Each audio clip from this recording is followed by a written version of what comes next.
A stunning cold case confession today in Minnesota appears to bring a 27-year-old murder mystery that gripped the nation to an end. Jacob Wetterling's disappearance in 1989 shattered a small Minnesota town and left the nation in shock.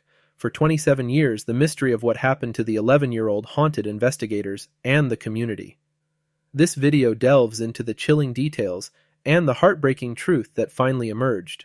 On Sunday, October 22, 1989, just after 9 p.m., 11-year-old Jacob Wetterling, his younger brother Trevor, and a friend, Aaron Larson, who was the same age as Jacob, were biking home from a convenience store in St. Joseph, Minnesota. They had gone there to rent a video. Video rental stores were popular in the 80s until the late 2000s, when people would rent home videos such as movies, pre-recorded TV shows, video game discs, and other media content. As the boys rode, a man wearing a stocking cap mask and armed with an unloaded revolver emerged from a driveway. He ordered the boys to throw their bikes into a ditch and lie face down on the ground. The man asked each boy their age before telling Jacob's brother to run toward a nearby wooded area and not to look back, threatening to shoot him if he did. This man then inspected the faces of the two remaining boys, choosing Jacob and ordering Aaron to run away under the same threat. This was the last time anyone, apart from his captor, saw Jacob alive. This is Merlin Jerzak calling from court in St. Jude. Door to my neighbors, the Jared Wetterling family. That's where you're going? And some of their boys went down to Tom Thumb's to pick up a movie, and on their way back, someone stopped them. We believe that they have one of the boys because one of the boys did not come back with them. Okay, were they picked up in a vehicle? Just a second, I'll ask boys, was there a vehicle there or was he walking? They didn't see a vehicle. This person appeared on the road when they were bicycling back home. Did they see the individual at all? Yes, they did. Did you see the individual at all? He had a mask on. He was wearing a red hockey jacket that had police department on it. And it has his name on it. Did they see any weapons at all or anything like that? Guns, knives? He had a pistol. So if I heard 2,500 cards, be advised, without saying that it will discount some type of Jacob was wearing a reflective vest, red jacket, and blue sweatpants, and boys' tennis shoes. On January 13, 1989, roughly 9 months before the Jacob's abduction, 12-year-old Jared Scheierl was kidnapped, SA'd, and physically threatened by an unknown adult man in Cold Spring, Minnesota. The victim's statement from that night revealed a similar modus operandi to the Jacobs case. The perpetrator threatened Jared with a gun and, after releasing the boy, warned him to run and not look back or he would be shot. This incident took place just 10 miles from where the man would later confront the Wetterling brothers and their friend. Coming down this road here, and we were just talking and everything, and then this guy just came out and he had a gun, I thought it was some kid pulling a prank on us or something, and then but it wasn't. This man looked like? Well, he was all in black. He had a mask on, and... You couldn't see his face? He had a nylon mask or some kind of mask. Did Jacob say anything to the man? Just his age. When you ran, did you look back? Yeah, once we got way down there. What did you see? Nothing. No, he wasn't there anymore. In May 2014, investigators announced they were revisiting a series of attempted and actual child abuse that had taken place in the Paynesville area during the 2 years leading up to Jacob's abduction. Between the summer of 1986 and the spring of 1987, 5 teenage boys were attacked, but no arrests were made at the time. Authorities re-interviewed some of the victims and collaborated with an internet blogger who had brought renewed attention to the cases. The Scheierl abduction was part of the so-called Paynesville Assault Cluster, 8 attacks on 7 boys from 1986 to 1988 in the community, about 85 miles northwest of the Twin Cities. In each case, the victims were about the same age and gave similar descriptions of their assailants. Each said their attacker wore a mask and threatened them with violence. After months of research and interviews, investigators began to suspect that these attacks were not random and that the perpetrator might be linked to the abduction of Jacob Wetterling, which occurred just 40 minutes away from the other crime scenes. In October 2015, 26 years after Jacob disappeared, a man's DNA finally matched the sample that was taken back in 1989. In fact, this man was questioned by the FBI back on December 16, 1989, during which a DNA sample was taken, but he was not charged and was subsequently released. In 2015, Danny James Heinrich's DNA matched evidence from the abduction of 12-year-old Jared Scheierl in Cold Spring in January 1989. However, the statute of limitations had expired for the Cold Spring kidnapping, preventing Danny's arrest for that crime. A search warrant was issued, and children's pictures and videos were discovered in his home, leading to his arrest on October 28, 2015. Danny Heinrich was born on March 21, 1963, at Painesville Hospital. His first DWI occurred in 1982 when he was 19. At the time, Danny was working at the Genio plant in Wilmar. He mentioned to a judge that he had joined the Minnesota National Guard after dropping out of high school in the 11th grade, serving from February 1982 until November 1991. In 1984, Heinrich faced legal trouble again for breaking into two businesses in Painesville. He claimed he was searching for cash after losing money in a gambling game. He received another DWI in 1986. All of these offenses were misdemeanors. Danny struggled with his parents' divorce, and in July 1989 his mother remarried. By that year, at age 26, Danny was facing financial difficulties. In March 1989, his Mercury Topaz was repossessed. Danny James Heinrich pleaded guilty to the federal child P charges. As part of his plea deal, Danny admitted in court that on October 22, 1989, he abducted, essayed, and murdered 11-year-old Jacob Wetterling. He also admitted that in January 1989, he abducted and essayed a 12-year-old Jared Scheierl. In the plea deal, which was agreed upon with Jacob's parents, Danny confessed to the location of Jacob's remains. On August 31st, when he led law enforcement to the gravesite, investigators discovered a red Saint cloud hockey jacket, the same one Jacob was wearing when he was abducted. When agents saw the jacket, they stopped in their tracks. However, it wasn't until they returned to the site on September 2nd that they found the Jacob's skeletal remains. According to H. Danny's account, on the night of October 22nd, 1989, he was driving on a dead-end road in St. Joseph when he noticed three boys with a flashlight.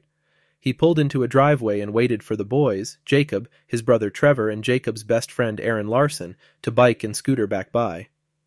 After about 20 minutes or so, they came back, Danny said. I stepped out of my car, put on a mask, and reached for my revolver. I told them to get in the ditch with their bicycles. I asked their names and their ages.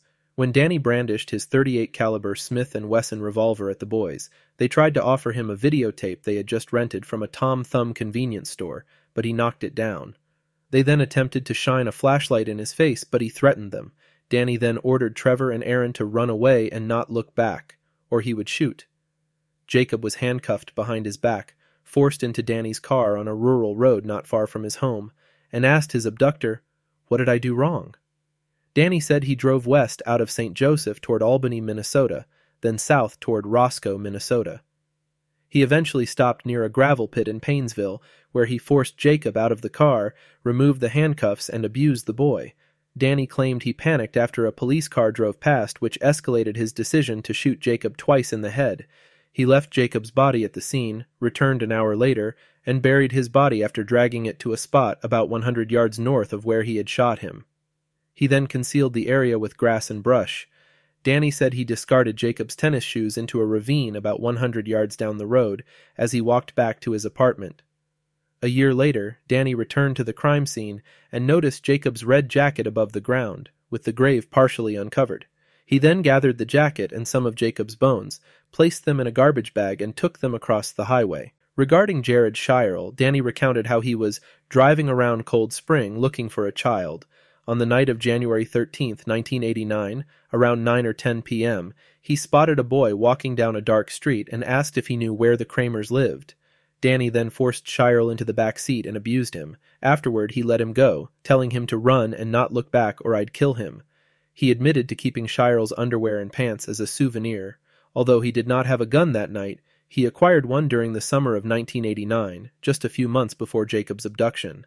In the aftermath, Scheierl's father, Daniel Scheierl, moved the family, including Jared's 4 siblings, one of whom is his identical twin, to a large, peaceful piece of land near Painesville that he had inherited, partly to help his emotionally strained son recover. In 2018, Jared Scheierl was awarded over $17 million in damages in his civil lawsuit against Danny, including $10 million in punitive damages. However, Scheierl is unlikely to receive much, if any, of the money, as Heinrich is currently in federal prison and had filed for bankruptcy in 2011. The fear, the anxiety, the hatred, that all was directed towards one man my whole life. This is the first time that the legal system has held Heinrich directly liable to Jared. Now they're stepping moving forward. Will it ever be over? This doesn't make it over, but it's all good. Today, Scheierl is a plumber and emerging community leader in the Painesville area. He is married and has 3 children. Danny's 2-part agreement, the first was to tell authorities the location of Jacob's remains and provide a detailed confession of what he'd done to the boy. The second was to plead guilty to one child P charge and admit that he'd also abducted and assaulted Scheierl. Jacob's mother, Patty Wetterling, confirmed the news, stating, "All I can confirm is that Jacob has been found and our hearts are broken." I also want to say one huge shout out to Jared and Joy. Jared had the courage to stand up and say, this happened to me, and there are others, and they found the others, and they talked to those others, and many of them will never get that full confession. And maybe it was Heinrich, maybe it was somebody else, but we know he had other victims, but they deserve so much credit for stirring this pot until he was willing to talk. Thank you. We love you, Jacob. We will continue to fight. Our hearts are hurting. We will try and pull. I would love to talk to you all. I'm just not ready yet, because for us, Jacob was alive until we found him. We need to heal, and we will speak with you. There's a lot of lessons learned, and there's a lot more work to do to protect all of our world's children. Thank you. Thank you, Andy.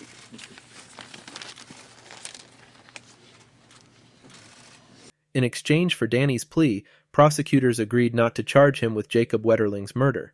Danny was sentenced to the maximum 20-year prison term for the child P charge. Additionally, the plea deal allows state authorities to pursue his civil commitment as a sexual predator at the end of his federal sentence, which could prevent him from ever being released.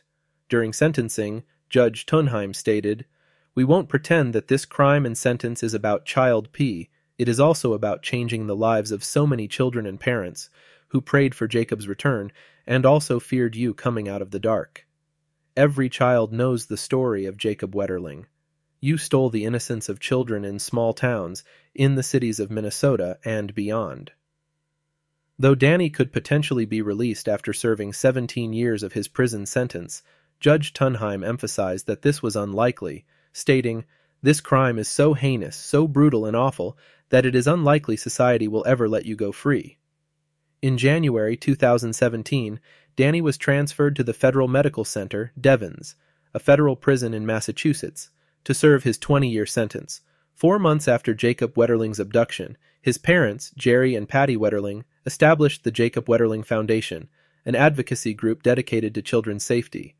In 1994, the federal Jacob Wetterling Act was passed, named in Jacob's honor, making it the first law to establish a state sex offender registry. The law has been amended several times, most notably by Megan's Law in 1996 and the Adam Walsh Child Protection and Safety Act in 2006. In 2008, the foundation created by Jacob's parents became the Jacob Wetterling Resource Center. The center continues the work initiated by the Wetterling family to educate the public about who takes children, how they do it, and what each of us can do to stop it.